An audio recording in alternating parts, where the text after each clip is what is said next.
माया कारण तावही मूर्ख लोग अजान।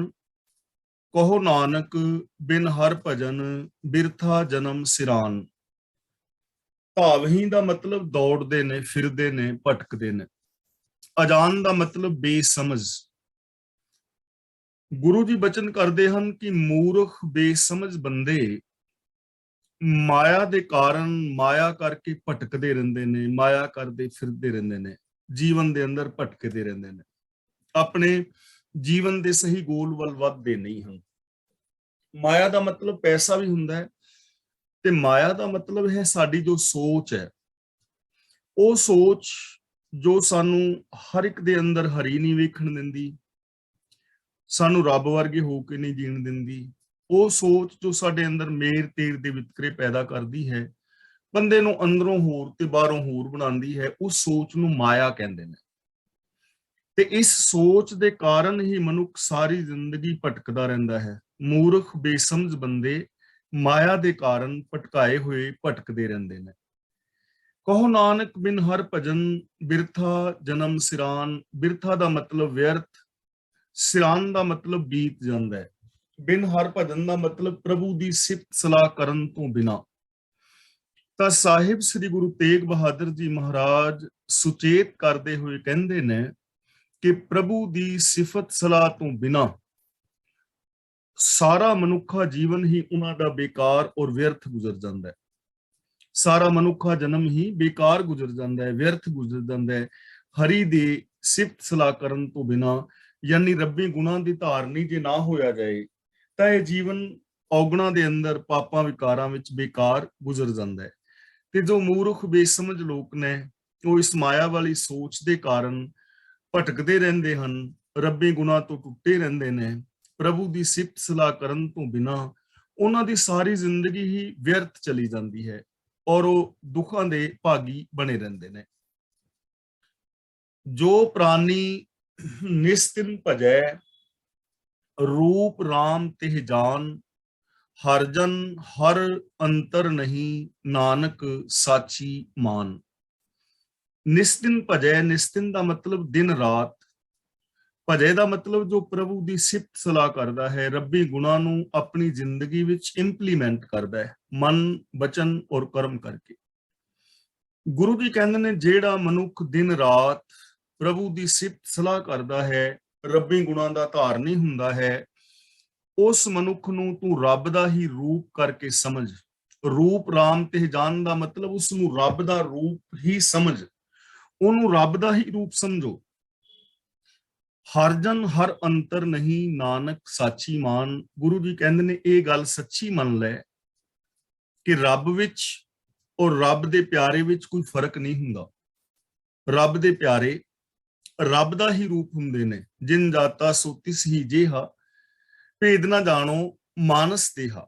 ਤਾਂ ਜੋ ਇਨਸਾਨ ਦਿਨ ਰਾਤ ਰੱਬੀ ਗੁਣਾਂ ਨੂੰ ਜ਼ਿੰਦਗੀ ਵਿੱਚ ਇੰਪਲੀਮੈਂਟ ਕਰਦਾ ਹੈ, ਉਸ ਮਨੁੱਖ ਨੂੰ ਰੱਬ ਦਾ ਹੀ ਰੂਪ ਸਮਝੋ, ਕਿਉਂਕਿ ਰੱਬ ਔਰ ਰੱਬ ਦੇ ਪਿਆਰੇ ਵਿੱਚ ਕੋਈ ਫਰਕ ਨਹੀਂ ਹੁੰਦਾ।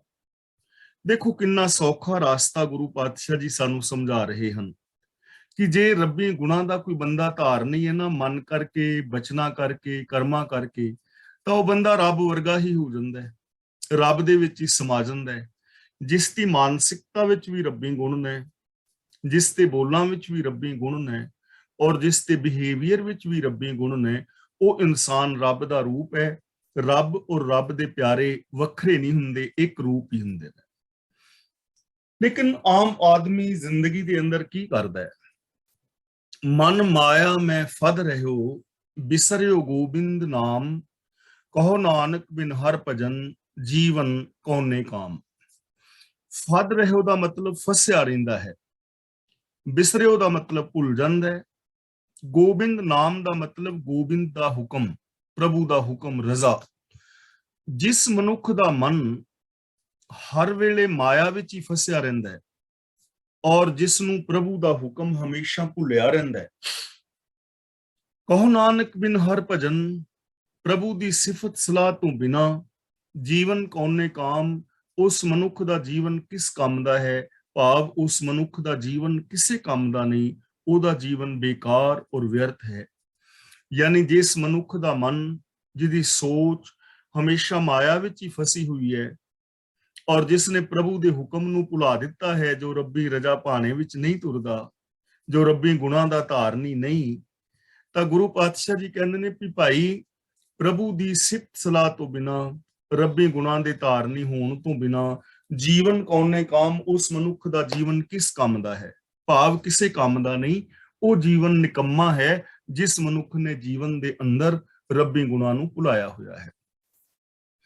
प्राणी राम न चेतई, मद माया कै अंध, कहो नानक हर भजन बिन, परत ताहे जम फंध। ना चेतई ਦਾ ਮਤਲਬ ਯਾਦ ਨਹੀਂ ਕਰਦਾ, ਮਦ ਦਾ ਮਤਲਬ ਨਸ਼ਾ, ਤੇ ਅੰਧ ਦਾ ਮਤਲਬ ਹੁੰਦਾ ਹੈ ਆਤਮਿਕ ਜੀਵਨ ਦੀ ਸੂਝ ਵੱਲੋਂ ਸਖਣਾ, ਆਤਮਿਕ ਜੀਵਨ ਦੀ ਸੂਝ ਵੱਲੋਂ ਬੇਸਮਝ ਅੰਨਾ ਹੋਇਆ ਹੋਇਆ ਮਨੁੱਖ ਅਗਿਆਨੀ, ਮਾਇਆ ਦੇ ਮੋਹ ਵਿੱਚ ਫਸ ਕੇ ਆਤਮਿਕ ਜੀਵਨ ਵੱਲੋਂ ਅੰਨਾ ਹੋਇਆ ਜਿਹੜਾ ਮਨੁੱਖ ਪ੍ਰਭੂ ਨੂੰ ਯਾਦ ਨਹੀਂ ਕਰਦਾ, ਜਿਹਦੀ ਯਾਦ ਵਿੱਚ ਰੱਬੀ ਗੁਣ ਨਹੀਂ ਹਨ, जिन्ने कदे चेता ही नहीं रखिया कि हर जीव दे अंदर प्रभु आप वसता है, मेरे विचों प्रभु वसता है, चार चफेरे प्रभु दा हुक्म वरत रहा है, हर इंसान उस रब दा रूप है, मैं अंदरों बाहरों एक होना है, रब्बी गुणां दे धारनी होना है, जिन्ने इन्हां गल्लां नूं कदे चेते ही नहीं रखिया और जो माया दे नशे दे अंदर हमेशा मस्त है। माया दा मतलब वो सोच जो सानू रब नालों तोड़दी है, तां माया दे मोह विच फस के आत्मक जीवन वालों अन्ना होया जेड़ा मनुख प्रभु नूं याद नहीं करता, कहो नानक हर भजन बिन, परत ताहे जम फंद। जम फंद दा मतलब जमा दी फाही, हर भजन दा मतलब है हरि दी सिफत सलाह, रब्बी गुणां दे धारनी होना, रब्बी गुणां नूं गायन करना, रब दी सिफत सलाह करनी।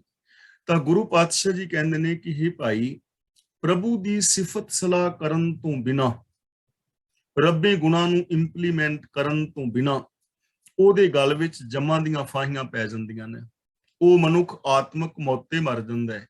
ਉਸ ਮਨੁੱਖ ਦੇ ਗਲੇ ਮਤਲਬ ਉਹਦੀ ਸੁਰਤ ਦੇ ਅੰਦਰ ਕਾਮ, ਕ੍ਰੋਧ, ਲੋਭ, ਮੋਹ ਆਦਿਕ ਆਵਸਤੇ ਨੇ ਔਰ ਇਹਨਾਂ ਵਿਕਾਰਾਂ ਦੀ ਗ੍ਰਿਫਤ ਵਿੱਚ ਆ ਕੇ ਆਤਮਿਕ ਮੌਤ ਸਹਿੜ ਬੈਂਦਾ ਹੈ, ਜੋ ਇਨਸਾਨ ਰੱਬੀ ਗੁਣਾਂ ਦਾ ਧਾਰਨੀ ਨਹੀਂ ਹੈ। ਸੁਖ ਮੈਂ ਬਹੁ ਸੰਗੀ ਭਏ, दुख में संग ना कोए, कहो नानक हर भज मना, अंत सहाई होए। दुनिया दा आम वरतारा है कि सुख वेले बहुत मेली गेली बन जाते ने, बड़े संगी आ बनते ने, दुख में संग ना कोए, पर दुखों दे अंदर कोई साथ नहीं दिंदा। ये बहु गिनती दी हालात है। ਜਦੋਂ ਤੱਕ ਤੁਹਾਡੇ ਕੋਲ ਸੁੱਖ ਨੇ, ਖਾਣ ਪੀਣ ਦੇ ਪਦਾਰਥ ਨੇ, ਤੁਸੀਂ ਕਿਸੇ ਨੂੰ ਕੁਝ ਦੇ ਰਹੇ ਹੋ, ਤਾਂ ਤੁਹਾਡੇ ਬਹੁਤ ਸਾਰੇ ਸੰਗੀ ਸਾਥੀ ਨੇ। ਪਰ ਜਦੋਂ ਕਿਸੇ ਦੇ ਉੱਤੇ ਮੁਸੀਬਤ ਆ ਬਣਦੀ ਹੈ, ਜਦੋਂ ਦੁੱਖ ਆ ਬਣਦੇ ਨੇ, ਉਦੋਂ ਕੋਈ ਵਿਰਲਾ ਵਾਂਝਾ ਕਿਸੇ ਦਾ ਸਾਥ ਨਿਭਾਉਂਦਾ ਹੈ। ਦੁੱਖਾਂ ਦੇ ਅੰਦਰ ਆਮ ਲੋਕ ਸਾਥ ਛੱਡ ਜਾਂਦੇ ਨੇ।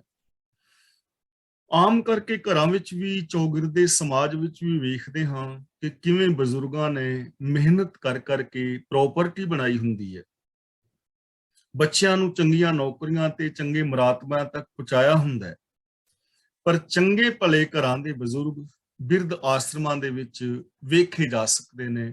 ਜਦੋਂ ਸਮਾਂ ਆਇਆ ਸੰਭਾਲਣ ਦਾ, ਉਦੋਂ ਬਹੁਤੇ ਲੋਕ ਕਈ ਵਾਰੀ ਆਪਣੇ ਮਾਂ-ਬਾਪ ਨੂੰ ਨਹੀਂ ਸੰਭਾਲ ਪਾਉਂਦੇ। ਕਈ ਵਾਰ ਐਸਾ ਹੁੰਦਾ ਹੈ ਕਿ ਕੁਝ ਲੋਕ ਦਿਮਾਗੀ ਤੌਰ ਤੇ ਜਾਂ ਕਿਸੇ ਤਰ੍ਹਾਂ ਅਪਾਹਿਜ ਹੋ ਗਏ ਜਾਂ ਹੱਥਾਂ ਪੈਰਾਂ ਕਰਕੇ, ਤਾਂ ਉਹਨਾਂ ਬੱਚਿਆਂ ਨੂੰ ਵੀ ਲੋਕ ਅਨਾਥ ਆਸ਼ਰਮ ਵਿੱਚ ਛੱਡ ਆਉਂਦੇ ਨੇ।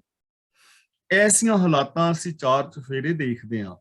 ਆਮ ਕਰਕੇ ਦੇਖਦੇ ਹਾਂ ਕਿ ਜੋ ਅਮੀਰ ਲੋਕ ਨੇ ਉਹਨਾਂ ਦੇ ਨਾਲ ਵਰਤਣ ਵਾਲੇ ਬਹੁਤ ਨੇ, ਲੇਕਿਨ ਜੋ ਗਰੀਬ ਨੇ ਉਹਨਾਂ ਦੇ ਨਾਲ ਵਰਤੋਂ ਭਾਜੀ ਵੀ ਲੋਕਾਂ ਦੀ ਘਟ ਜਾਂਦੀ ਹੈ। ਗੁਰੂ ਜੀ ਨੇ ਪਾਵਨ ਬਾਣੀ ਵਿੱਚ ਵੀ ਵਚਨ ਕੀਤਾ ਹੈ, ਨਿਰਧਨ ਆਦਰ ਕੋਈ ਨਾ ਦੇ, लाख जतन करे उचित ना तरे। जो सरधन निर्धन कह जाए, दिया आदर लिया बुलाए, जो निर्धन सरधन कह जाए, आगे बैठा पीठ फिराए। ऐसी हालात आम समाज दे अंदर हुंदी है। ਤਾਂ ਗੁਰੂ ਜੀ ਕਹਿੰਦੇ ਨੇ ਦੁਨੀਆ ਦੇ ਅੰਦਰ ਤਾਂ ਸੁੱਖਾਂ ਵੇਲੇ ਅਨੇਕਾਂ ਮੇਲੀ ਗੇਲੀ ਬਣ ਜਾਂਦੇ ਨੇ, ਪਰ ਦੁੱਖਾਂ ਦੇ ਅੰਦਰ ਸਾਥ ਲੋਕ ਨਹੀਂ ਦਿੰਦੇ। ਇਸ ਲਈ ਗੁਰੂ ਪਾਤਸ਼ਾਹ ਜੀ ਕਹਿੰਦੇ ਨੇ, ਕਹੋ ਨਾਨਕ ਹਰ ਭਜ ਮਨਾ, ਅੰਤ ਸਹਾਈ ਹੋਏ। ਅੰਤ ਦਾ ਮਤਲਬ ਅਖੀਰ ਨੂੰ, ਕਿ हे ਨਾਨਕ ਆਖ ਕਿ हे ਮੇਰੇ ਮਨ, ਪ੍ਰਭੂ ਦੀ ਸਿਫਤ ਸਲਾਹ ਹਮੇਸ਼ਾ ਕਰਦਾ ਰਹੋ, ਰੱਬੀ ਗੁਣਾਂ ਦਾ ਹਮੇਸ਼ਾ ਧਾਰਨੀ ਰਹੋ। ਆਖਿਰ ਰੱਬ ਸਹਾਇਕ ਬਣਦਾ ਹੈ, ਰੱਬੀ ਗੁਣ ਹਮੇਸ਼ਾ ਸਹਾਇਕ ਬਣਦੇ ਨੇ।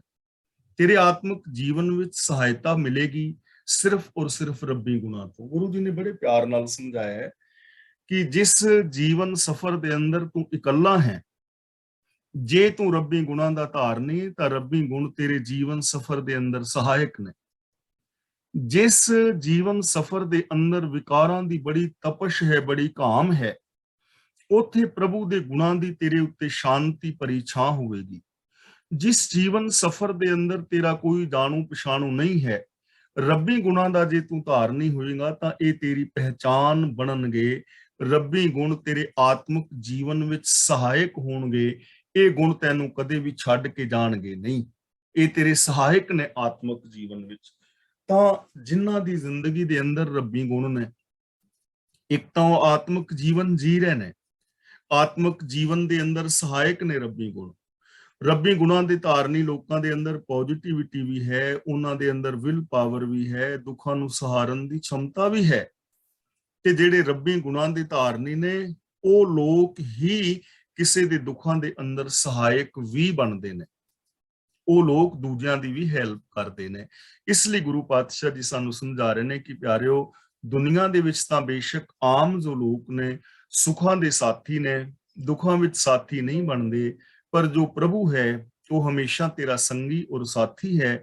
ਇਸ ਲਈ ਤੂੰ ਰੱਬੀ ਗੁਣਾਂ ਦਾ ਧਾਰਨੀ ਹੋ, ਪ੍ਰਭੂ ਦੀ ਸਿਫਤ ਸਲਾਹ ਕਰ, ਜੋ ਤੇਰੇ ਅੰਤ ਵਿੱਚ ਸਹਾਇਕ ਹੋਏਗਾ, ਭਾਵ ਤੈਨੂੰ ਆਤਮਿਕ ਮੌਤ ਤੋਂ ਬਚਾਏਗਾ। ਜਨਮ ਜਨਮ ਪਰਮਤ ਫਿਰਿਓ, ਮਿਟਿਓ ਨਾ ਜਮ ਕੋ ਤਰਾਸ, ਕਹੋ ਨਾਨਕ ਹਰ ਭਜ ਮਨਾ, ਨਿਰਭੈ ਪਾਵਹਿ ਬਾਸ। ਜਨਮ ਜਨਮ ਦਾ ਮਤਲਬ ਇੱਥੇ ਹੈ ਬਹੁਤ ਜਨਮ ਦਾ ਬਹੁਤ ਵੱਡਾ ਹਿੱਸਾ, ਬਹੁਤ ਲੰਬਾ ਸਮਾਂ। ਪਰਮਤ ਫਿਰਿਓ ਦਾ ਮਤਲਬ ਬੰਦਾ ਭਟਕਦਾ ਫਿਰਦਾ ਹੈ। ਮਿਟਿਓ ਨਾ ਜਮ ਕੋ ਤਰਾਸ, ਤਰਾਸ ਦਾ ਮਤਲਬ ਡਰ, ਜਮ ਦਾ ਮਤਲਬ ਆਤਮਿਕ ਮੌਤ ਦਾ ਡਰ।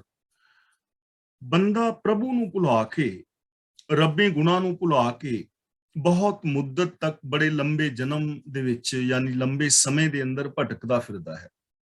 ਲੇਕਿਨ ਜਮਾਂ ਦਾ ਡਰ ਨਹੀਂ ਮੁੱਕਦਾ, ਆਤਮਿਕ ਮੌਤ ਦਾ ਡਰ ਮੁੱਕਦਾ ਨਹੀਂ। ਦੇਖੋ ਕਿੰਨਾ ਲੰਬਾ ਸਫ਼ਰ ਕੀਤਾ ਹੈ ਬੰਦੇ ਨੇ, ਕੋਈ 20 ਸਾਲ, ਕੋਈ 30 ਸਾਲ, 40 ਸਾਲ, 50, 60, 70 ਸਾਲ ਦਾ ਸਮਾਂ।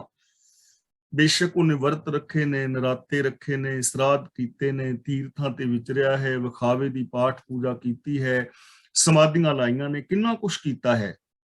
ਐਸਾ ਕੁਛ ਕਰਨ ਦੇ ਨਾਲ ਵੀ ਬੰਦਾ ਆਤਮਿਕ ਮੌਤ ਤੋਂ ਬਚਿਆ ਨਹੀਂ, ਵਿਕਾਰਾਂ ਤੋਂ ਬਚਿਆ ਨਹੀਂ। ਕਿੰਨਾ ਦੇਖੋ ਅਸੀਂ ਦੁਨੀਆ ਵੱਲ ਝਾਤ ਮਾਰੀਏ ਤਾਂ ਅੱਜ ਦੇ ਇਸ ਪੜ੍ਹੇ ਲਿਖੇ ਯੁੱਗ ਦੇ ਅੰਦਰ ਵੀ ਰਿਸ਼ਵਤਖੋਰੀ, ਚੋਰ ਬਜ਼ਾਰੀ, 2 ਨੰਬਰ ਦੇ ਧੰਦੇ, ਚੌਗਿਰਦੇ ਵੇਖੇ ਜਾ ਸਕਦੇ ਨੇ, ਬਲਾਤਕਾਰ ਦੀਆਂ ਘਟਨਾਵਾਂ ਵੇਖੀਆਂ ਜਾ ਸਕਦੀਆਂ ਨੇ। ਤਾਂ ਆਤਮਿਕ ਮੌਤ ਦੇ ਖਤਰੇ ਤੋਂ ਤੇ ਬੰਦਾ ਨਹੀਂ ਨਾ ਬਚਿਆ। ਜਿਸਨੇ ਪ੍ਰਭੂ ਨੂੰ ਭੁਲਾਇਆ, ਰੱਬੀ ਗੁਣਾਂ ਨੂੰ ਭੁਲਾਇਆ, ਉਹ ਜਨਮ ਦਾ ਬਹੁਤ ਹਿੱਸਾ ਭਟਕਦਾ ਰਿਹਾ, ਭਰਮਦਾ ਰਿਹਾ, ਲੇਕਿਨ ਉਹਦਾ ਆਤਮਿਕ ਮੌਤ ਦਾ ਖਤਰਾ ਨਾ ਮਿਟਿਆ। ਤਾਂ ਗੁਰੂ ਜੀ ਸਾਨੂੰ ਸਮਝਾ ਰਹੇ ਨੇ ਫਿਰ ਸਾਨੂੰ ਕੀ ਕਰਨਾ ਚਾਹੀਦਾ ਹੈ। ਕਹੋ ਨਾਨਕ ਹਰ ਭਜ ਮਨਾ, ਨਿਰਭੈ ਪਾਵਹਿ ਬਾਸ। ਪਾਵਹਿ ਦਾ ਮਤਲਬ ਤੂੰ ਪਾ ਲਵੇਂਗਾ, ਪ੍ਰਾਪਤ ਕਰ ਲਏਗਾ। ਨਿਰਭੈ ਦਾ ਮਤਲਬ ਨਿਡਰ ਅਵਸਥਾ ਵਿੱਚ, ਉਸ ਪ੍ਰਭੂ ਵਿੱਚ ਜਿਸ ਨੂੰ ਕੋਈ ਡਰ ਪੂੰਦਾ ਨਹੀਂ ਹੈ। ਹਰ ਭਜ ਮਨਾ ਦਾ ਮਤਲਬ ਕਿ हे ਮੇਰੇ ਮਨ, ਪ੍ਰਭੂ ਦੀ ਸਿਫਤ ਸਲਾਹ ਕਰ। ਸਿਫਤ ਸਲਾਹ ਦਾ ਮਤਲਬ ਰੱਬੀ ਗੁਣਾਂ ਦਾ ਧਾਰਨੀ ਹੋ, ਰੱਬੀ ਗੁਣਾਂ ਨੂੰ ਆਪਣੀ ਜ਼ਿੰਦਗੀ ਵਿੱਚ ਇੰਪਲੀਮੈਂਟ ਕਰ। ਤਾਂ ਗੁਰੂ ਜੀ ਕਹਿੰਦੇ ਨੇ, हे ਭਾਈ, हे ਮੇਰੇ ਮਨ, ਪ੍ਰਭੂ ਦੀ ਸਿਫਤ ਸਲਾਹ ਕਰਦਾ ਰਹੋ। ਪ੍ਰਭੂ ਦੀ ਸਿਫਤ ਸਲਾਹ ਦੀ ਬਰਕਤ ਦੇ ਨਾਲ, ਰੱਬੀ ਗੁਣਾਂ ਦੇ ਧਾਰਨੀ ਹੋਣ ਦੀ ਬਰਕਤ ਨਾਲ ਤੂੰ ਉਸ ਪ੍ਰਭੂ ਵਿੱਚ ਨਿਵਾਸ ਪ੍ਰਾਪਤ ਕਰ ਲਏਗਾ ਜਿਸ ਨੂੰ ਕੋਈ ਡਰ ਪੋ ਨਹੀਂ ਸਕਦਾ। ਤੂੰ ਐਸੀ ਅਵਸਥਾ ਤੇ ਪਹੁੰਚੇਗਾ ਜੋ ਨਿਰਭੈਤਾ ਵਾਲੀ ਹੈ, ਜਿੱਥੇ ਕੋਈ ਵਿਕਾਰਾਂ ਦਾ ਫਿਰ ਡਰ ਨਹੀਂ ਹੈ, ਜਿੱਥੇ ਆਤਮਿਕ ਮੌਤ ਦਾ ਖਤਰਾ ਨਹੀਂ ਰਹਿੰਦਾ। ਤੂੰ ਉਸ ਅਵਸਥਾ ਨੂੰ ਪਾ ਲਵੇਂਗਾ, ਉਸ ਪ੍ਰਭੂ ਦੇ ਅੰਦਰ ਸਦਾ ਲਈ ਸਮਾ ਜਾਏਗਾ। ਤਾਂ ਅਸੀਂ ਵੀ ਜੇ ਇਸ ਭਟਕਣਾ ਤੋਂ ਬਚਣਾ ਚਾਹੁੰਦੇ ਹਾਂ ਤਾਂ ਸਾਨੂੰ ਰੱਬੀ ਗੁਣਾਂ ਦੇ ਧਾਰਨੀ ਹੋਣਾ ਚਾਹੀਦਾ ਹੈ ਔਰ ਰੱਬੀ ਗੁਣਾਂ ਨੂੰ ਆਪਣੀ ਜ਼ਿੰਦਗੀ ਵਿੱਚ ਇੰਪਲੀਮੈਂਟ ਕਰਨਾ ਚਾਹੀਦਾ ਹੈ। ਬਿਨਾਂ ਰੱਬੀ ਗੁਣਾਂ ਦੇ ਧਾਰਨੀ ਹੋਣ ਤੋਂ ਜੀਵਨ ਦੇ ਅੰਦਰ ਸਿਰਫ ਭਟਕਣਾ ਰਹਿ ਜਾਂਦੀ ਹੈ ਔਰ ਬੰਦਾ ਆਪਣੇ ਗੋਲ ਤੇ ਨਹੀਂ ਪਹੁੰਚਦਾ, ਸਚਿਆਰਤਾ ਤੱਕ ਨਹੀਂ ਪਹੁੰਚਦਾ।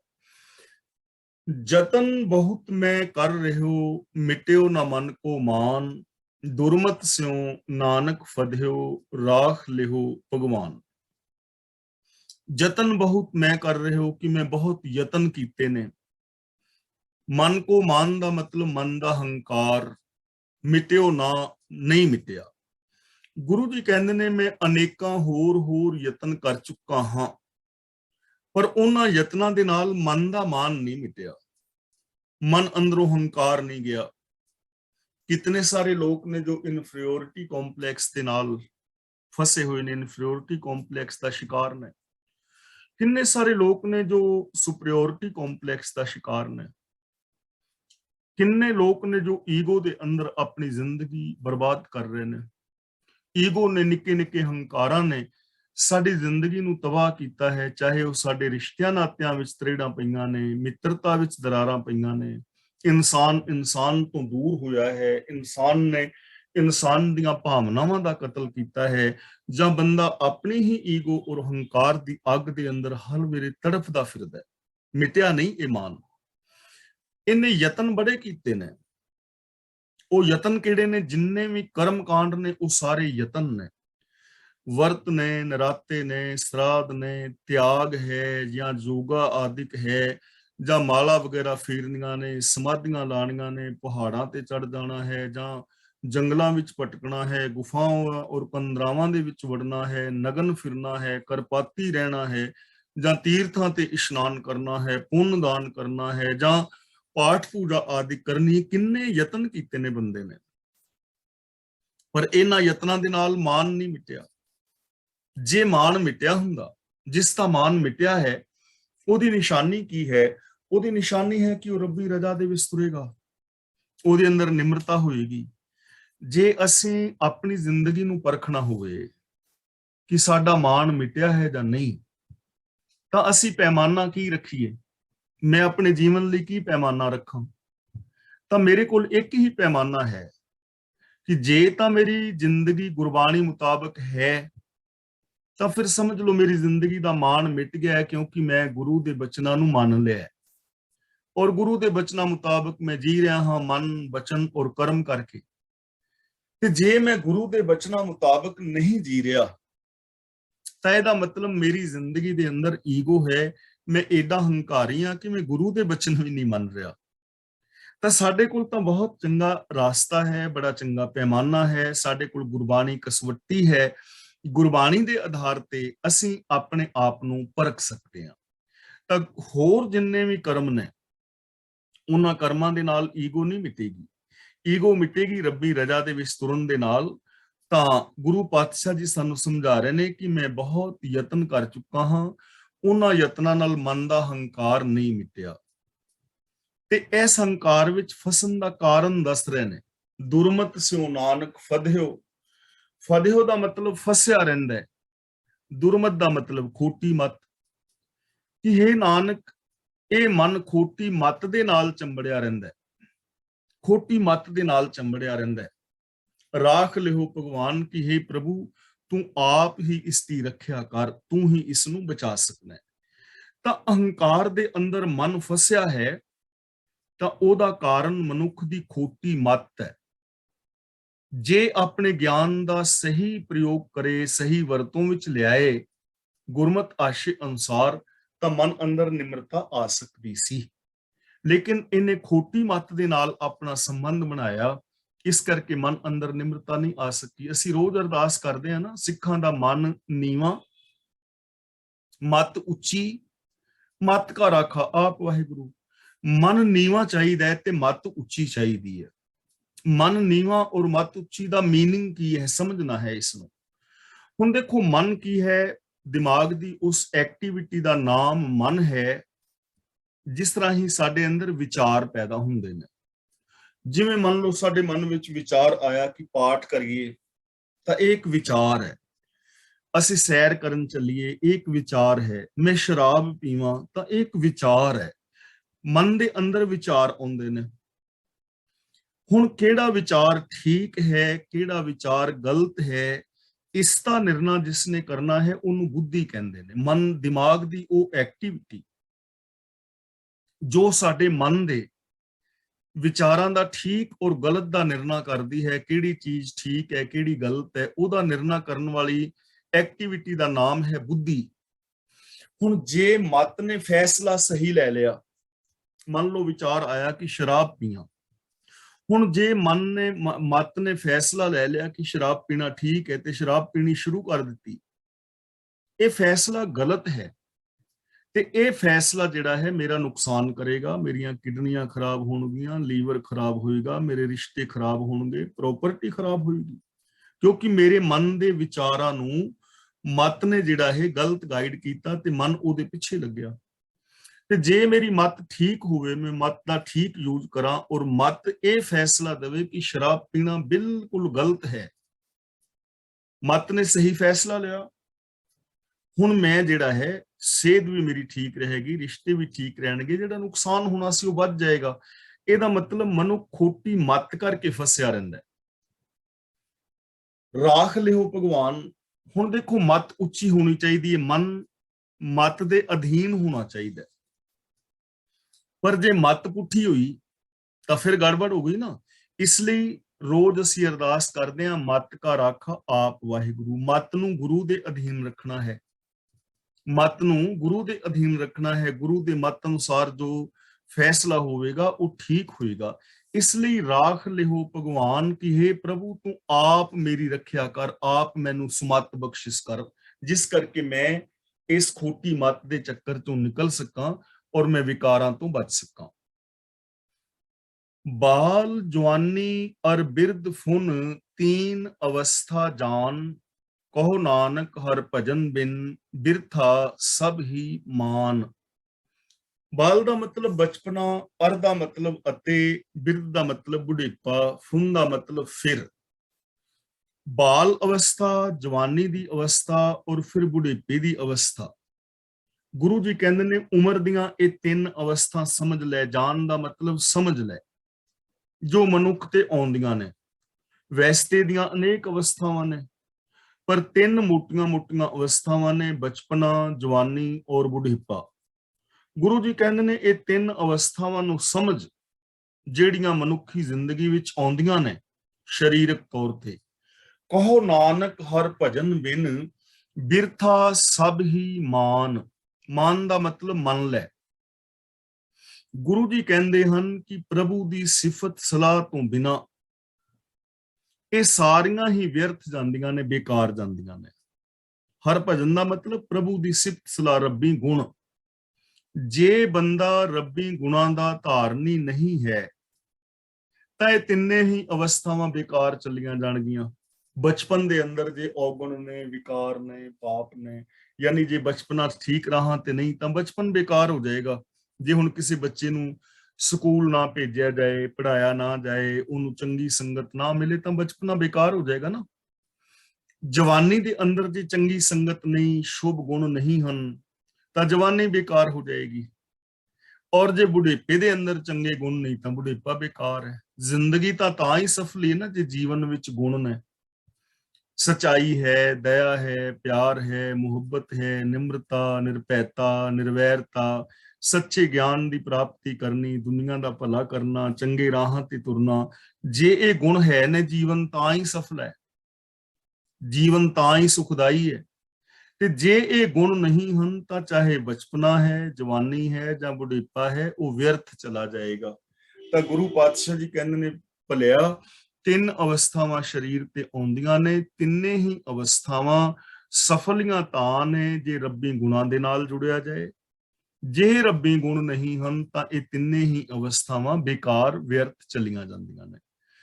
ਕਰਨੋ ਹੁਤੋ ਸੋ ਨਾ ਕੀਓ, ਪਰਿਓ ਲੋਭ ਕੈ ਫੰਧ, ਨਾਨਕ ਸਮਿਓ ਰਮ ਗਇਓ, ਅਬ ਕਿਉਂ ਰੋਵਤ ਅੰਧ। ਕਰਨੋ ਹੁਤੋ ਦਾ ਮਤਲਬ ਜੋ ਕੁਝ ਕਰਨਾ ਸੀ, ਸੋ ਨਾ ਕੀਓ ਉਹ ਕੀਤਾ ਨਹੀਂ। ਲੋਭ ਕੇ ਫੰਦ ਦਾ ਮਤਲਬ ਲੋਭ ਦੀ ਫਾਹੀ ਵਿੱਚ, ਗੁਰੂ ਪਾਤਸ਼ਾਹ ਜੀ ਕਹਿੰਦੇ ਨੇ ਕਿ ਮਾਇਆ ਦੇ ਮੋਹ ਵਿੱਚ ਅੰਨੇ ਹੋ ਰਹੇ ਮਨੁੱਖ ਨੇ ਜੋ ਕੁਝ ਕਰਨਾ ਸੀ ਉਹ ਨਾ ਕੀਤਾ, ਜੋ ਕਰਨਾ ਸੀ ਉਹ ਨਹੀਂ ਕੀਤਾ। ਪਰਿਓ ਲੋਭ ਕੈ ਫਨ ਦਾ ਮਤਲਬ ਤੂੰ ਲੋਭ ਦੀ ਫਾਹੀ ਦੇ ਵਿੱਚ ਹੀ ਫਸਿਆ ਰਿਹਾ, ਲੋਭ ਦੀ ਫਾਹੀ ਵਿੱਚ ਫਸਿਆ ਰਿਹਾ, ਜੋ ਕਰਨਾ ਸੀ ਉਹ ਨਹੀਂ ਕੀਤਾ। ਹੁਣ ਅਸੀਂ ਕਰਨਾ ਕੀ ਸੀ? ਕਿਵ ਸਚਿਆਰਾ ਹੋਈ ਹੈ, ਹੋਣਾ ਤਾਂ ਸਚਿਆਰ ਸੀ, ਮਨ ਬਚਨ ਔਰ ਕਰਮ ਕਰਕੇ ਸੱਚ ਦੇ ਧਾਰਨੀ ਹੋਣਾ ਸੀ। ਮਨੁੱਖਤਾ ਤਾਂ ਹੀ ਹੈ ਨਾ ਜੇ ਇਸ ਦੀ ਮਾਨਸਿਕਤਾ ਵੀ ਸੱਚੀ ਹੋਵੇ, ਇਹਦੇ ਬੋਲ ਵੀ ਸੱਚੇ ਹੋਣ, ਬਿਹੇਵੀਅਰ ਵੀ ਸੱਚਾ ਹੋਵੇ, ਕੰਮ ਤਾਂ ਇਹ ਕਰਨਾ ਸੀ। ਲੇਕਿਨ ਜੇ ਬੰਦਾ ਲੋਭ ਦੇ ਅਧੀਨ ਸੱਚ ਨੂੰ ਛੱਡ ਦੇਵੇ ਔਰ ਸੱਚ ਨੂੰ ਛੱਡ ਕੇ ਫਿਰ ਹੋਰ ਕਰਮ ਕਰਨੇ ਸ਼ੁਰੂ ਕਰ ਦੇਵੇ, ਦੇਖੋ ਜਿੱਥੇ ਲੋਭ ਗ੍ਰਸਤ ਮਨੁੱਖ ਨੇ ਸੱਚ ਨੂੰ ਛੱਡਿਆ ਤਾਂ ਸੱਚ ਨੂੰ ਛੱਡਦਿਆਂ ਹੀ ਸਾਰੀਆਂ ਸਮੱਸਿਆਵਾਂ ਪੈਦਾ ਹੋ ਗਈਆਂ। ਗੁਰੂ ਜੀ ਦਾ ਪਾਵਨ ਬਚਨ ਹੈ ਨਾ ਕਿ ਕੂੜ ਅਮਾਵਸ ਸੱਚ ਚੰਦਰਮਾ ਦੀਸੈ ਨਾਹੀ, ਕਹਿ ਚੜਿਆ ਸਰਮ ਧਰਮ ਦੋ ਛੱਪ ਖਲੋਏ, ਕੂੜ ਫਿਰੈ ਪ੍ਰਧਾਨਵੇ ਲਾ ਲੋ। ਸੱਚ ਜ਼ਰੂਰੀ ਸੀ, ਜ਼ਿੰਦਗੀ ਤੋਂ ਸੱਚ ਨਿਕਲਦਿਆਂ ਹੀ ਆਚਰਣਹੀਨਤਾ, ਲੋਭ ਲਾਲਚ, 2 ਨੰਬਰ ਦੇ ਧੰਦੇ, ਰਿਸ਼ਵਤਖੋਰੀ, ਚੋਰ ਬਜ਼ਾਰੀ, ਲੱਭ ਲੋਭ ਲਾਲਚ, ਇਹ ਸਾਰਾ ਕੁਝ ਆ ਜਾਂਦਾ ਜਦੋਂ ਬੰਦੇ ਦੀ ਜ਼ਿੰਦਗੀ ਚੋਂ ਸੱਚ ਨਿਕਲ ਜਾਏ। ਤਾਂ ਜੋ ਕਰਨਾ ਸੀ ਉਹ ਤੇ ਕੀਤਾ ਨਹੀਂ, ਲੋਭ ਦੀ ਫਾਹੀ ਵਿੱਚ ਫਸਿਆ ਰਿਹਾ। ਹੁਣ ਦੇਖੋ ਲੋਭ ਦੀ ਫਾਹੀ ਦੇ ਅੰਦਰ ਫਸੇ ਹੋਏ ਬਾਂਦਰ ਦੀ ਮਿਸਾਲ ਪਾਵਨ ਬਾਣੀ ਵਿੱਚ ਦਿੱਤੀ ਹੈ ਨਾ। ਕੁੱਜੀ ਦੇ ਵਿੱਚ ਹੱਥ ਪਾ ਲਿਆ, ਹੁਣ ਕੁੱਜੀ ਸੌੜੀ, ਇਹ ਮਿਸਾਲ ਤੁਸੀਂ ਬਹੁਤ ਵਾਰੀ ਸੁਣੀ, ਇਸ ਲਈ ਮੈਂ ਜ਼ਿਆਦਾ ਵਿਸਥਾਰ ਵਿੱਚ ਨਾ ਜਾਵਾਂ। ਹੁਣ ਬਾਂਦਰ ਨੇ ਕੁੱਜੀ ਦੇ ਅੰਦਰੋਂ ਛੋਲਿਆਂ ਦੇ ਦਾਣਿਆਂ ਦੀ ਮੁੱਠ ਭਰ ਲਈ, ਹੱਥ ਕੁੱਜੀ ਵਿੱਚ ਫਸਿਆ ਹੈ।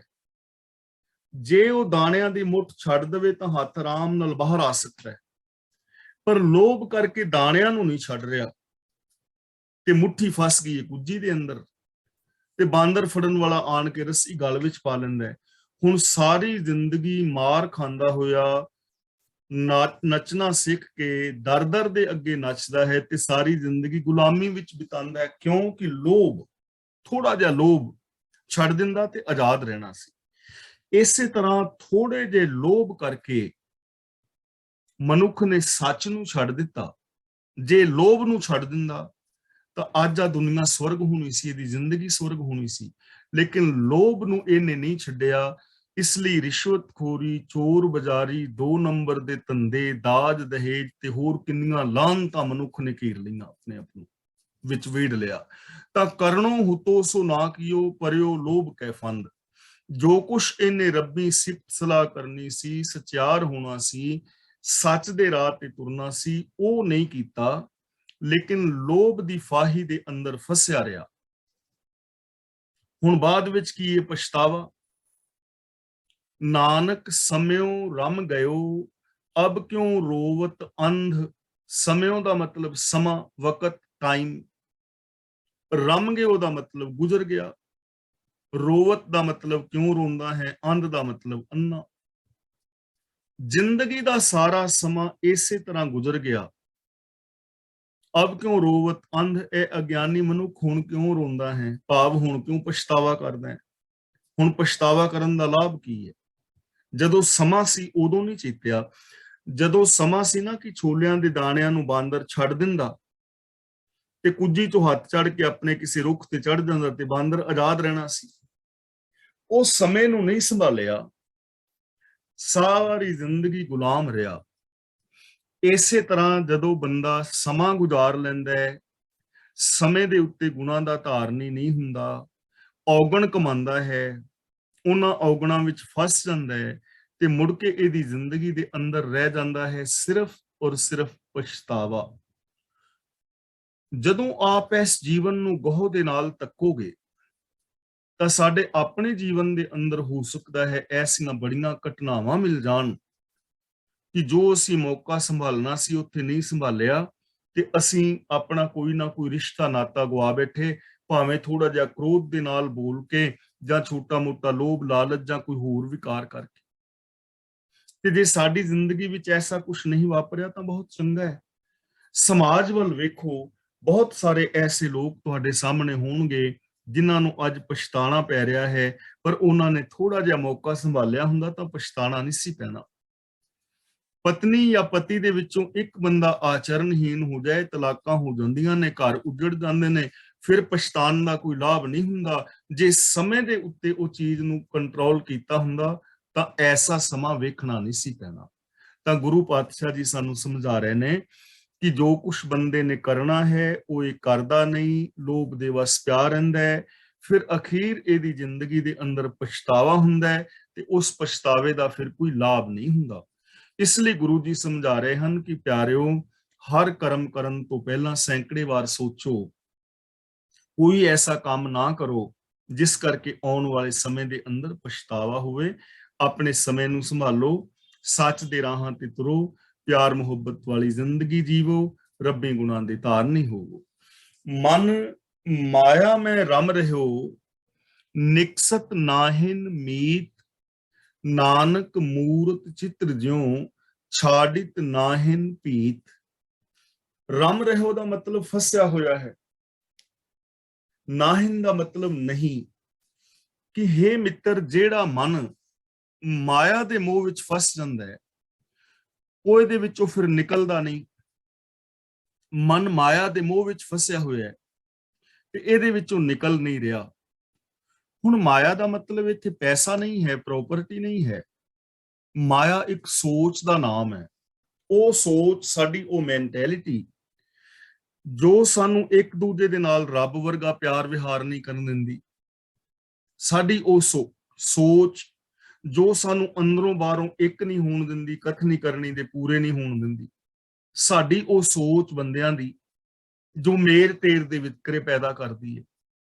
ਇਹ ਸੋਚ ਦੇ ਅੰਦਰ ਬੰਦਾ ਫਸਿਆ ਹੋਇਆ ਹੈ ਤੇ ਇਸ ਸੋਚ ਦੇ ਵਿੱਚੋਂ ਮਨ ਨਿਕਲ ਨਹੀਂ ਰਿਹਾ। ਐਸੀ ਸੋਚ ਹੀ ਬੰਦੇ ਨੂੰ ਕਰਪਸ਼ਨ ਵਾਸਤੇ ਪ੍ਰੇਰਦੀ ਹੈ। ਐਸੀ ਸੋਚ ਕਰਕੇ ਹੀ ਬੰਦਾ ਰਿਸ਼ਵਤਖੋਰੀ ਵਿੱਚ ਫਸਦਾ ਹੈ। ਐਸੀ ਸੋਚ ਕਰਕੇ ਹੀ ਬੰਦੇ ਦੀਆਂ ਦੁਸ਼ਮਣੀਆਂ ਪੈਦਾ ਹੁੰਦੀਆਂ ਨੇ, ਧੋਖੇ ਧੜੀਆਂ ਪੈਦਾ ਹੁੰਦੀਆਂ ਨੇ। ਤੇ ਮਨ ਜਿਹੜਾ ਹੈ ਇਹ ਸੋਚ ਦੇ ਅੰਦਰ ਫਸਿਆ।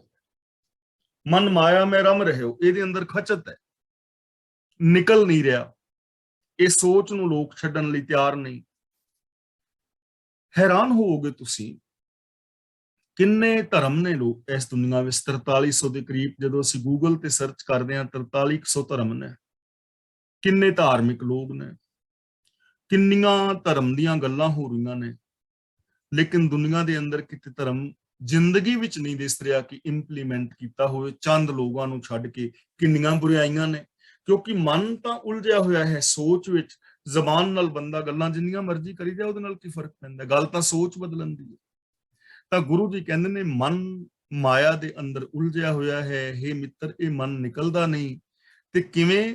ਨਾਨਕ ਮੂਰਤ ਚਿੱਤਰ ਜਿਉ, ਛਾੜਿਤ ਨਾਹਿਨ ਭੀਤ। ਮੂਰਤ ਚਿੱਤਰ, ਮੂਰਤ ਦਾ ਮਤਲਬ ਹੈ ਤਸਵੀਰ। ਵੈਸੇ ਮੂਰਤ ਦੇ 4-5 ਅਰਥ ਹੋਰ ਵੀ ਨੇ, ਜਿਵੇਂ ਅਕਾਲ ਮੂਰਤ, ਉੱਥੇ ਮੂਰਤ ਦਾ ਮੀਨਿੰਗ ਹੈਗਾ ਹਸਤੀ। ਜਿਵੇਂ ਮਹਾਦਿਵਸ ਮੂਰਤ ਭਲੇ, ਉੱਥੇ ਮੂਰਤ ਦਾ ਮੀਨਿੰਗ ਹੈ ਮਹੂਰਤ, 2 ਘੜੀਆਂ। ਗੁਰ ਕੀ ਮੂਰਤ ਮਨ ਮਹਿ ਧਿਆਨ, ਉੱਥੇ ਮੂਰਤ ਦਾ ਮੀਨਿੰਗ ਹੈਗਾ ਸਿੱਖਿਆ, ਕਿ ਗੁਰੂ ਦੀ ਸਿੱਖਿਆ ਦਾ ਮਨ ਅੰਦਰ ਧਿਆਨ ਧਰੋ। ਪਾਖਣ ਗੜ ਕੇ ਮੂਰਤ ਕੀਨੀ, ਉੱਥੇ ਮੂਰਤ ਦਾ ਮੀਨਿੰਗ ਹੈ ਪੱਥਰ ਦੀ ਮੂਰਤੀ। ਭਾਈ ਗੁਰਦਾਸ ਜੀ ਕਹਿੰਦੇ ਨੇ ਗੁਰ ਮੂਰਤ ਗੁਰ ਸ਼ਬਦ ਹੈ, ਉੱਥੇ ਮੂਰਤ ਦਾ ਮਤਲਬ ਹੈ ਗੁਰੂ ਦਾ ਅਸਲੀ ਸਰੂਪ। ਤੇ ਇੱਥੇ ਮੂਰਤ ਦਾ ਮੀਨਿੰਗ ਹੈ ਜੋ ਦੀਵਾਰ ਦੇ ਅੰਦਰ ਲੇਕਿਆ ਹੋਇਆ ਚਿੱਤਰ ਹੈ। ਸੀਮੈਂਟ ਵਗੈਰਾ ਬਣਾ ਕੇ ਉੱਤੇ ਤਸਵੀਰ ਨਹੀਂ ਬਣਾ ਦਿੰਦੇ, ਹੁਣ ਉਹ ਸੀਮੈਂਟ ਦੇ ਅੰਦਰ, ਦੀਵਾਰ ਦੇ ਅੰਦਰ ਲੀਕੀ ਹੋਈ ਹੈ ਤੇ ਉਹ ਦੀਵਾਰ ਨੂੰ ਛੱਡਦੀ ਨਹੀਂ। ਜਿਵੇਂ ਕੰਧ ਉੱਤੇ ਕਿਸੇ ਮੂਰਤੀ ਦਾ ਲੀਕਿਆ ਹੋਇਆ ਰੂਪ ਕੰਧ ਨੂੰ ਛੱਡਦਾ ਨਹੀਂ, ਉਹ ਕੰਧ ਦੇ ਨਾਲ ਹੀ ਚਿੰਬੜਿਆ ਹੋਇਆ ਹੈ, ਕੰਧ ਵਿੱਚ ਇੱਕਮਿਕ ਹੋਇਆ ਪਿਆ ਹੈ। ਐਵੇਂ ਬੰਦੇ ਦਾ ਮਨ ਇਸ ਮਾਇਆ ਵਾਲੀ ਸੋਚ ਨੂੰ ਛੱਡਦਾ ਨਹੀਂ, ਉਹਦੇ ਅੰਦਰ ਹਮੇਸ਼ਾ ਫਸਿਆ ਰਹਿੰਦਾ ਹੈ। ਇਹੀ ਮਨੁੱਖ ਦੀ ਪ੍ਰੋਬਲਮ ਹੈ। ਜੇ ਮਨੁੱਖ ਇਸ ਪ੍ਰੋਬਲਮ ਨੂੰ ਸੋਲਵ ਕਰ ਲਵੇ, ਇਸ ਮਾਇਆ ਵਾਲੀ ਸੋਚ ਦੇ ਅੰਦਰੋਂ ਬਾਹਰ ਆ ਜਾਏ, ਤਾਂ ਇਹ ਮਨੁੱਖ ਰੱਬ ਵਰਗਾ ਹੈ। ਜ਼ਰੂਰਤ ਇਸ ਪਾਸੇ ਧਿਆਨ ਦੇਣ ਦੀ ਹੈ। ਨਰ ਚਾਹਤ ਕਛ ਔਰ, ਔਰੇ ਕੀ ਔਰੇ ਪਈ, ਚਿਤਵਤ ਰਹਿਓ ਠਗੌਰ, ਨਾਨਕ ਫਾਸੀ ਗਲ ਭਰੀ। ਨਰ ਚਾਹਤ ਕੁਛ ਔਰ ਦਾ ਮਤਲਬ ਕਿ ਬੰਦਾ ਕੁਛ ਹੋਰ ਚਾਹੁੰਦਾ ਹੈ, ਮਾਇਆ ਦੇ ਮੋਹ ਵਿੱਚ ਫਸ ਕੇ, ਰੱਬੀ ਗੁਣਾਂ ਦੇ ਨਾਲੋਂ ਟੁੱਟ ਕੇ ਬੰਦਾ ਕੁਛ ਹੋਰ ਚਾਹੁੰਦਾ ਹੈ। ਯਾਨੀ ਰੱਬੀ ਗੁਣਾਂ ਦਾ ਧਾਰਨੀ ਨਹੀਂ ਹੋਣਾ ਚਾਹੁੰਦਾ, ਸਗੋਂ ਕਾਮ ਕ੍ਰੋਧ ਲੋਭ ਮੋਹ ਹੰਕਾਰ ਦੇ ਵਿੱਚੋਂ ਹੀ ਇਹ ਸੁਖ ਲੱਭਣਾ ਚਾਹੁੰਦਾ ਹੈ। ਇਹਨਾਂ ਵਿਕਾਰਾਂ ਦੇ ਵਿੱਚ ਖਚਤ ਹੋਣਾ ਹੀ ਲੋਚਦਾ ਰਹਿੰਦਾ, ਕੁਝ ਹੋਰ ਚਾਹੁੰਦਾ ਹੈ, ਹੋਰ ਸੋਚਦਾ ਹੈ। ਰੱਬੀ ਰਜ਼ਾ ਦੀ ਬਜਾਏ ਉਲਟ ਚੱਲ ਕੇ ਚੱਲਣਾ ਜੀਣਾ ਚਾਹੁੰਦਾ ਹੈ। ਗੁਣਾਂ ਦੀ ਬਜਾਏ ਔਗਣਾਂ ਵਾਲਾ ਜੀਵਨ ਧਾਰਨੀ ਹੋ ਕੇ ਔਗਣਾਂ ਵਾਲੇ ਜੀਵਨ ਦਾ ਉਹਦੇ ਵਿੱਚੋਂ ਸੁਖ ਲੱਭਣ ਦਾ ਯਤਨ ਕਰਦਾ ਹੈ। ਤਾਂ ਮਾਇਆ ਦੇ ਮੋਹ ਵਿੱਚ ਫਸ ਕੇ ਮਨੁੱਖ ਰੱਬੀ ਗੁਣਾਂ ਦੇ ਧਾਰਨੀ ਹੋਣ ਦੀ ਥਾਂ ਕੁਝ ਹੋਰ ਚਾਹੁੰਦਾ ਹੈ, ਭਾਵ ਮਾਇਆ ਹੀ ਮਾਇਆ ਮੰਗਦਾ ਹੈ, ਮਾਇਆ ਵਾਲੀ ਸੋਚ ਵਿੱਚ ਹੀ ਫਸਿਆ ਰਹਿੰਦਾ ਹੈ। ਔਰੇ ਕੀ ਔਰੇ ਭਈ, ਲੇਕਿਨ ਰੱਬੀ ਰਜ਼ਾ ਦੇ ਅੰਦਰ ਹੋਰ ਦਾ ਕੁਝ ਹੋਰ ਹੀ ਹੋ ਜਾਂਦਾ ਹੈ। ਇਹ ਕੁਝ ਹੋਰ ਚਾਹੁੰਦਾ ਹੈ ਤੇ ਹੋ ਕੁਝ ਹੋਰ ਜਾਂਦਾ ਹੈ, ਚਾਹੁੰਦਾ ਕੁਝ ਹੋਰ ਹੈ, ਹੋ ਕੁਝ ਹੋਰ ਜਾਂਦਾ ਹੈ। ਉਹ ਕੀ ਹੋ ਜਾਂਦਾ ਹੈ, ਅਗਲੀ ਪੰਕਤੀ ਵਿੱਚ ਦੱਸ ਰਹੇ ਨੇ, ਚਿਤਵਤ ਰਹਿਓ ਠਗੌਰ। ਚਿਤਵਤ ਰਹਿਓ ਦਾ ਮਤਲਬ ਬੰਦਾ ਸੋਚਦਾ ਰਹਿੰਦਾ ਹੈ। ਠਗੌਰ ਦਾ ਮਤਲਬ ਠਗਮੂਰੀ ਬੂਟੀ, ਠਗੀਆਂ ਮਾਰਨੀਆਂ, ਦੂਜਿਆਂ ਨੂੰ ਠੱਗਣਾ। ਫਾਂਸੀ ਗਲ ਪਰੀ ਦਾ ਮਤਲਬ ਫਾਹੀ ਆਪਣੇ ਗਲ ਵਿੱਚ ਪੈ ਜਾਂਦੀ ਹੈ। ਮਨੁੱਖ ਸੋਚਦਾ ਕੁਝ ਹੋਰ ਹੈ, ਹੋ ਕੁਝ ਰੱਬੀ ਰਜ਼ਾ ਵਿੱਚ ਹੋਰ ਜਾਂਦਾ ਹੈ। ਮਨੁੱਖ ਹੋਰਨਾਂ ਨੂੰ ਠੱਗੀਆਂ ਦੀਆਂ ਸੋਚਾਂ ਸੋਚਦਾ ਰਹਿੰਦਾ ਹੈ, ਲੋਕਾਂ ਨੂੰ ਠੱਗਣ ਦੀਆਂ ਸੋਚਾਂ ਸੋਚਦਾ ਹੈ, ਪਰ ਇਹਦੇ ਆਪਣੇ ਜੀਵਨ ਦੇ ਅੰਦਰ ਆਤਮਕ ਮੌਤ ਦੀ ਫਾਹੀ ਇਹਦੇ ਗਲ ਵਿੱਚ ਪੈ ਜਾਂਦੀ ਹੈ ਔਰ ਆਪ ਹੀ ਆਤਮਕ ਮੌਤ ਤੇ ਮਰ ਜਾਂਦਾ ਹੈ। ਦੂਜਿਆਂ ਨੂੰ ਠੱਗਦਾ ਠੱਗਦਾ ਇਹ ਆਪ ਹੀ ਠੱਗਿਆ ਜਾਂਦਾ ਹੈ। ਕੁਝ ਹੋਰ ਸੋਚਿਆ, ਹੋ ਕੁਝ ਹੋਰ ਗਿਆ। ਇਹ ਚੀਜ਼ ਨੂੰ ਥੋੜਾ ਜਿਹਾ ਆਪਾਂ ਸਮਝਦੇ ਹਾਂ। ਮੰਨ ਲਓ ਮੈਂ ਤੁਹਾਨੂੰ ਠੱਗਣਾ ਚਾਹ ਰਿਹਾ, ਮੈਂ ਤੁਹਾਨੂੰ ਇਮੋਸ਼ਨਲ ਬਲੈਕਮੇਲ ਕਰਕੇ ਕੋਈ 5-7 10-20 ਹਜ਼ਾਰ ਪਾਉਂਡ ਤੁਹਾਡਾ ਮਾਰ ਲਿਆ, ਜਾਂ ਕਿਸੇ ਦੀ ਪ੍ਰਾਪਰਟੀ ਦਬਾ ਲਈ, ਜਾਂ ਕਿਸੇ ਤੋਂ ਰਿਸ਼ਵਤ ਲੈ ਲਈ, ਜਾਂ ਕਿਸੇ ਦਾ ਹੱਕ ਖਾ ਲਿਆ, ਠੱਗਿਆ ਤੁਹਾਨੂੰ।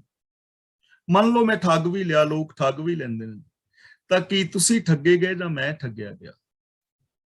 ਠੀਕ ਹੈ, ਤੁਹਾਡਾ ਆਰਥਿਕ ਨੁਕਸਾਨ ਹੋਇਆ, ਲੇਕਿਨ ਅਸਲ ਦੇ ਅੰਦਰ ਤੇ ਮੈਂ ਆਪ ਠੱਗਿਆ ਗਿਆ ਨਾ। ਮੇਰੇ ਅੰਦਰੋਂ ਆਤਮਕ ਮੌਤ ਹੋ ਗਈ, ਮੇਰੇ ਗਲ ਤੇ ਆਤਮਕ ਮੌਤ ਦੀ ਫਾਹੀ ਪੈ ਗਈ, ਮੇਰੇ ਅੰਦਰੋਂ ਇਨਸਾਨੀਅਤ ਖਤਮ ਹੋ ਗਈ, ਮੇਰੀ ਜ਼ਮੀਰ ਮਰ ਗਈ।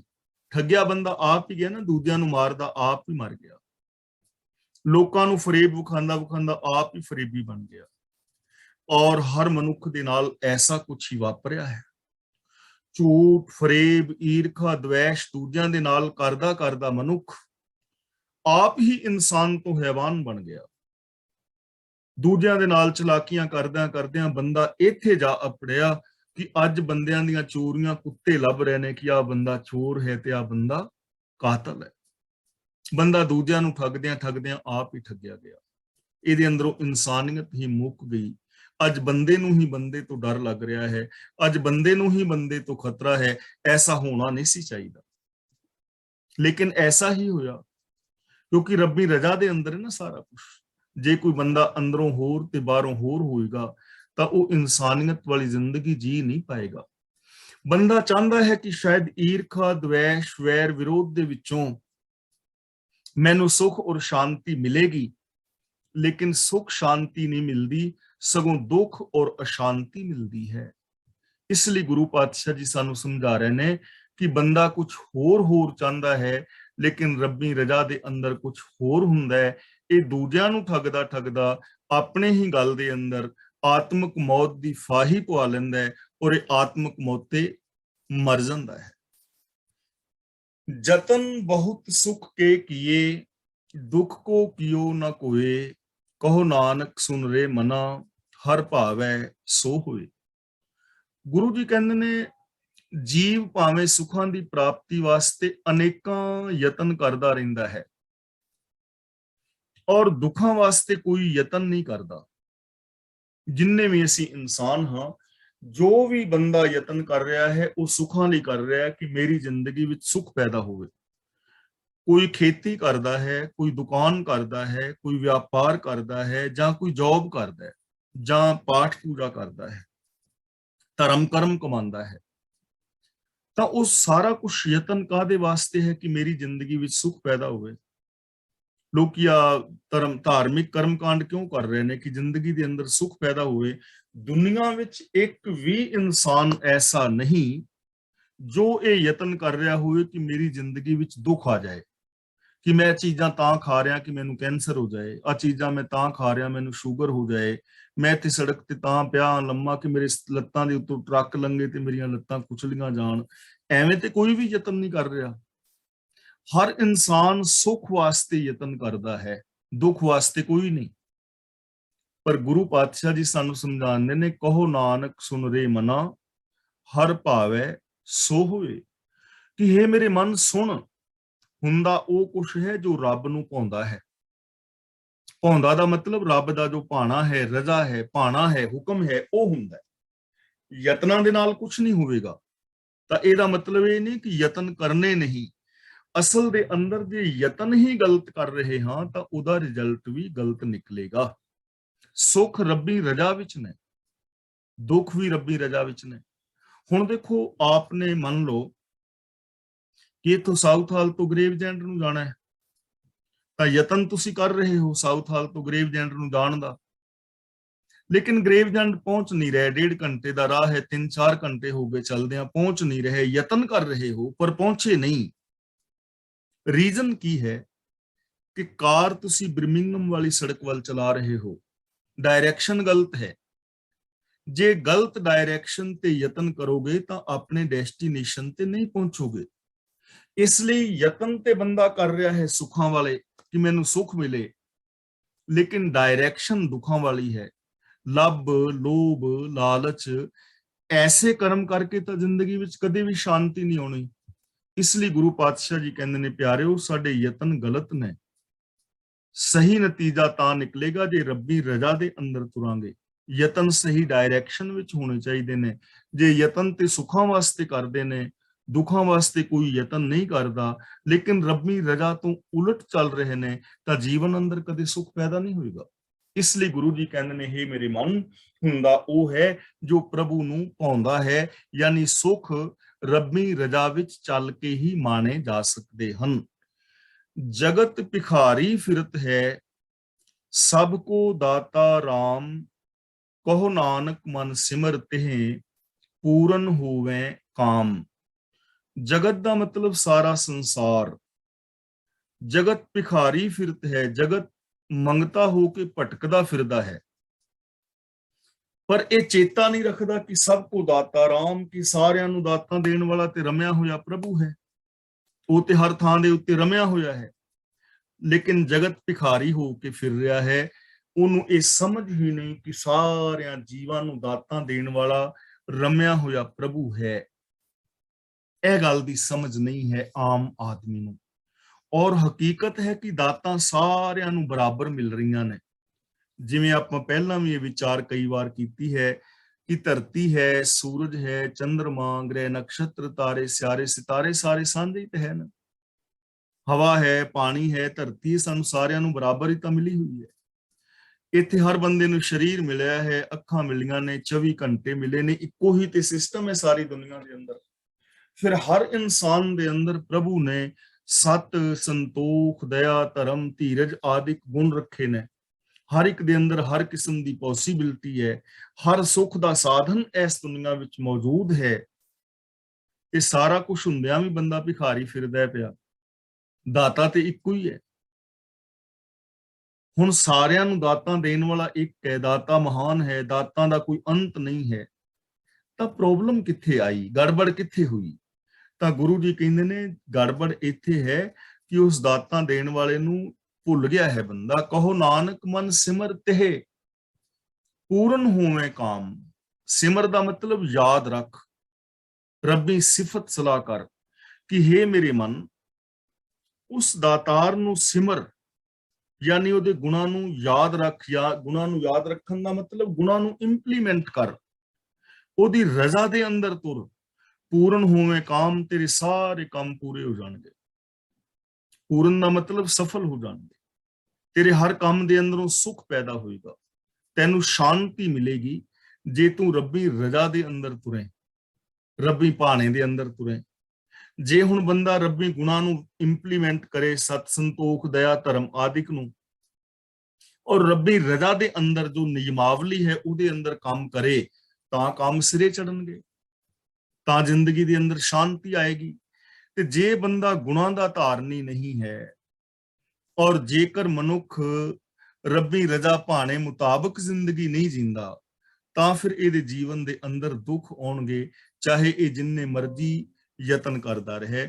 ਤਾਂ ਗੁਰੂ ਜੀ ਕਹਿੰਦੇ ਨੇ ਜਦੋਂ ਸਾਰਿਆਂ ਨੂੰ ਦਾਤਾਂ ਦੇਣ ਵਾਲਾ ਇੱਕੋ ਹੀ ਹੈ, ਰਮਿਆ ਹੋਇਆ ਹੈ ਜ਼ਰਰੇ ਜ਼ਰਰੇ ਦੇ ਅੰਦਰ, ਤੇ ਜੇ ਤੂੰ ਉਸ ਪ੍ਰਭੂ ਨੂੰ ਯਾਦ ਰੱਖੇ, ਉਹਦੇ ਗੁਣਾਂ ਨੂੰ ਜ਼ਿੰਦਗੀ ਵਿੱਚ ਇੰਪਲੀਮੈਂਟ ਕਰੇ, ਪ੍ਰਭੂ ਦੀ ਰਜ਼ਾ ਭਾਣੇ ਦੇ ਅੰਦਰ ਜੀਵਨ ਜੀਵੇਂ, ਤਾਂ ਤੇਰੇ ਸਾਰੇ ਦੇ ਸਾਰੇ ਕਾਰਜ ਜੋ ਨੇ ਉਹ